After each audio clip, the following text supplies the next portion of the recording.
মনকে কন্ট্রোল করার জন্যে আপনি মিথ্যে চোখে জল ফেলছেন, মিথ্যে ভালোবাসার অভিনয় করছেন।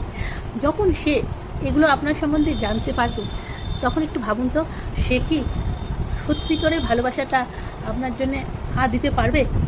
তাই কারো আবেগ নিয়ে খেলবেন না।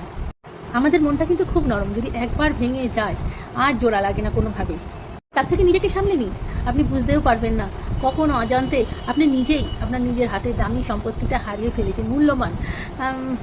হ্যাঁ, ঠিক আছে, আপনাদের মধ্যে যদি কোনো সময় রাগ অনুরাগের মধ্যে অল্প পিসে কান্না থাকে, ঠিক আছে, কিন্তু সেটাকে অভ্যাসের দাস করবেন না। কেননা আপনি একটা সম্পর্ক ভালো করে গড়ে তোলার আগে ভেঙে ফেলার চেষ্টা নিজের হাতেই করছেন।